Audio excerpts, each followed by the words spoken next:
Magandang gabi. Ako nga pala si Mang Rolly.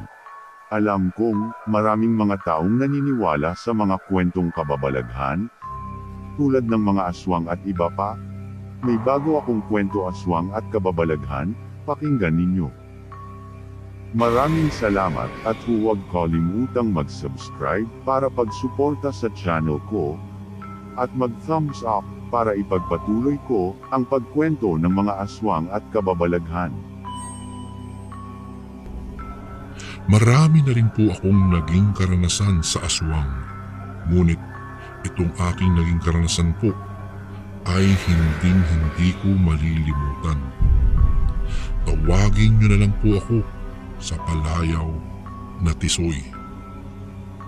Simulan na po natin ang kwento. Ang mga tao sa aming lugar ay mahilig po sa pakikipag-inuman. May okasyon man o wala. Ang mga binata ay mahilig sa mga alkohol na inumin. Ngunit ang iba sa amin ay tuba lamang ang iniinom.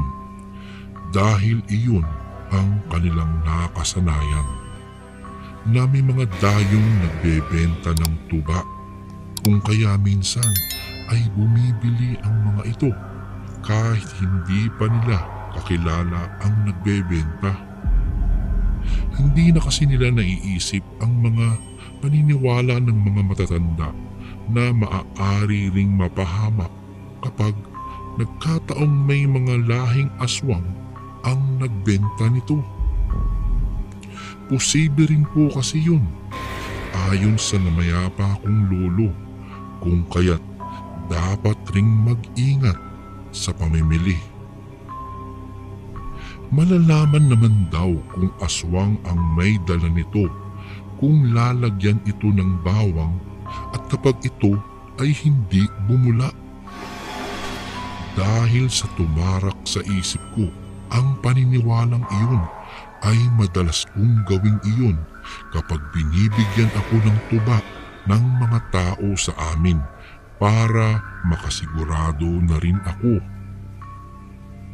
Mahirap na ang mapahamak, lalo na at ako lamang ang inaasahan ng aking pamilya. Isang beses, pauwi na ako ng aming bahay galing sa aking trabaho nang harangan ako ni Mang Kaloy. Kilala itong tirador ng tuba dahil kaya nitong makaubos ng higit sa 3 galon ng tuba kahit siya lamang mag-isa.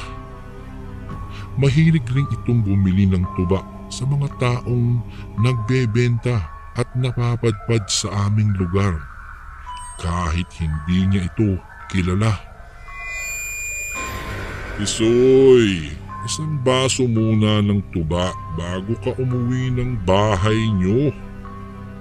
Nakangiting wika nito, sabay abot sa akin ang isang baso na may lamang kalahating tuba. Wala na akong nagawa kung hindi kunin iyon kay Mang Kaloy. Mang Kaloy, meron ka ba diyang bawang?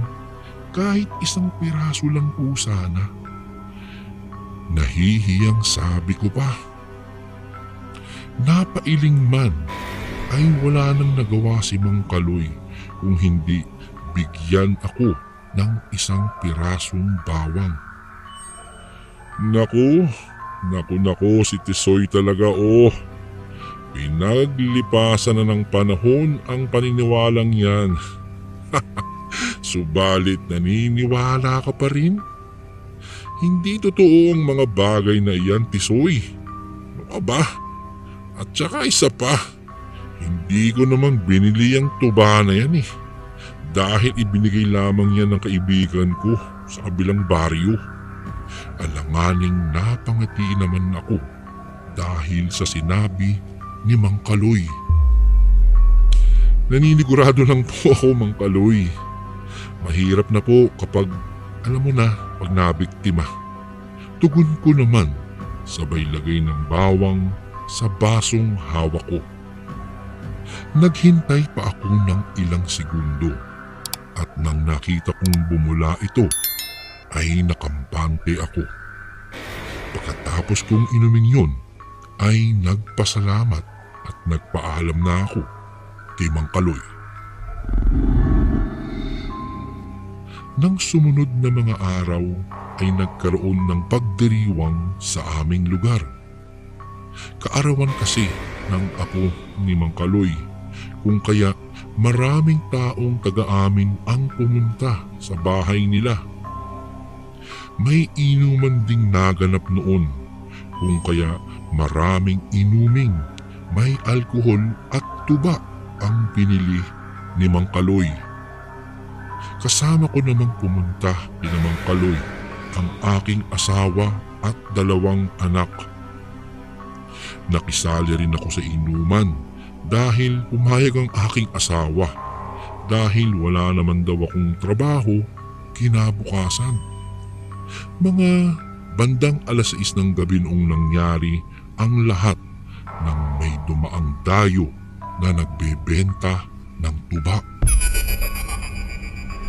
Malapit na rin kasing maubos ang nabiling tuba ni Mang Kaloy, kung kaya nagpasya itong bumili ng ilang galon sa dayong nagbebenta. Inanyayahan pa nga ni Mang Kaloy ang dayo na maghapunan, ngunit ito'y tumanggi. Sa harap kasi namin nag-uusap sina Mang Kaloy at ang dayo, kung kaya't kita namin ang bawat galaw nila. Tila nagmamadali pang makaalis ang dayo, kung kaya pinatyagan ko ito. Hindi pa naman ako lasing ng mga oras na iyon dahil ilang baso pa lang naman ang nainom ko. Hindi rin kasi ito makatingin ng diretso sa akin at maging kay Mang Kaloy. Nang mag-abutan sila ng tuba at pera ay nakayuko ang lalaki, kung kaya kinutuban ako. May mali sa kanya. Nang makapagbayad na si Mang Kaloy ay kaagad itong umalis. Sinundan ko naman ito ng tingin at ilang hakbang pa lang ang nagagawa nito ay napalingon ito sa amin at napangisi na animoy nagtagumpay siya sa kanyang plano. Mang Kaloy, mukhang may hindi tama sa lalaking iyon ah. Napatingin kami sa isang kasamahan naming nagsalita. Nagkibit balikat naman si Mang Kaloy at biglang binuksan ang galong tubang binili nito. Dahil doon ay umalma ako sa dayong iyon, lalo na sa pamamaraan ng pagngisi nito. Mang Kaloy, teka muna, bawang po muna para sigurado tayong ligtas yung nabili niyong tuba. Suwestyon ko naman na agad nitong sinang-ayunan. Pumasok si Mang Kaloy sa bahay nito at kumuha ng bawang at pagbalik nito ay isinagawa na namin ang paghuhulog ng bawang sa bawat galon ng tubang nabili nito. Nang matapos ay naghintay pa kami ng ilang segundo at nang hindi ito bumula ay napamura lamang ako. Mang Kaloy, itapon niyo na lamang yung tuba na yan. Aswang po ang nagbenta ng tubang yan sa inyo. Bulalas ko, kung kaya napatingin sila sa akin. Hindi po bumula ang tubang bininta niya. At ayon po kasi sa lolo ko, kapag ganoon ay aswang ang may dala nito. Dahil sa nangyari ay sinunod naman ni Mang Kaloy ang sinabi ko para rin sa kaligtasan ng lahat. Nagsitayuan na rin ang mga kasamahan namin sa inuman at sinundan ang naging daan ng lalaking pinagbilhan ni Mang Kaloy. Sumunod rin ako sa kanila at binaybay namin ang daan hanggang sa hindi kalayuan sa amin ay nakita namin ang lalaking iyon. Nakatayo lamang siya na tila ba naghihintay sa amin. Napapamura pa ang ilan sa mga kasama ko at nagsisitakbuhan ang mga ito upang habulin ang lalaki. Dahil sa liwanag na nagmumula sa buwan, ay nakita namin itong mabilis ding tumakbo habang hinahabol. Ngunit hindi namin ito maabot dahil sa sobrang bilis ng takbo nito kaysa sa amin. Ilang sandali pa ay hindi na namin ito nakita dahil nawala na lamang ito sa isang madilim na parte ng aming lugar. Wala na kaming magawa kung hindi ang bumalik sa bahay ni Mang Kaloy at ipagpatuloy ang aming inuman. Hindi rin namin naiwasan noon ang pagkwentuhan ang lalaki at ang mga bagay tungkol sa aswang. Laking pasasalamat naman ni Mang Kaloy sa akin dahil sa ginawa naming iyon ay nailayo kami sa kapahamakan. Dahil doon ay naniwala na rin sa akin si Mang Kaloy. Sinabi pa nito sa tuwing bibili siya ng tuba sa hindi niya kilala ay gagawin niya rin ang bagay na madalas kong gawin, ang lagyan ito ng isang bawang. Matutukoy na kung aswang o hindi ba ang nabilhan nito. Matapos ang pakikipag-inuman ay nagpasya kami ng aking asawa na umuwi na sa aming bahay. Habang nasa daan kami ay nakakarinig kami ng paghuni ng tiktik na animoy sumusunod sa amin. Hanggang sa makarating kami sa aming bahay ay hindi pa rin kami tinatantanan ng aswang, kung kaya inihanda ko ang aking mga gagamitin kung sakali. Pinapasok ko ang aking mag-ina sa loob ng aming silid at lumabas ako ng aming bahay. "Huwag mo akong subukan.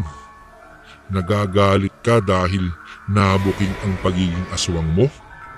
Huwag na huwag kang babalik dito. Natatandaan ko ang mukha mo.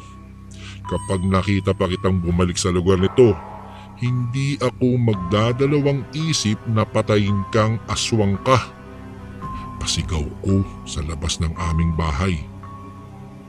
Ilang sandali pa ay biglang tumigil ang paghuni ng tiktik sa aming paligid. Dahil sa nangyari ng araw na iyon, natuto ang mga tao sa amin. Ginagawa na rin nila ang madalas kong ginagawa sa tuwing may magbibigay o may nabibili silang tuba mula sa mga dayong hindi nila kilala. Hanggang dito na lamang po ang aking kwento. Sa mga taong mahilig makipag-inuman riyan ng tuba sa iba, subukan nyo rin po. Wala namang mawawala kapag ganoon. Malay nyo, dahil dito ay madidiskubre nyo rin kung tao o aswang ang nagbenta o nagbigay sa inyo ng ganoong inumin. Maraming salamat po. Gumagalang, Tisoy. Maraming salamat, at kung gusto ninyong mga ganitong kwentong, please huwag kalimutang mag-subscribe para updated kayo sa mga totoong kababalaghan.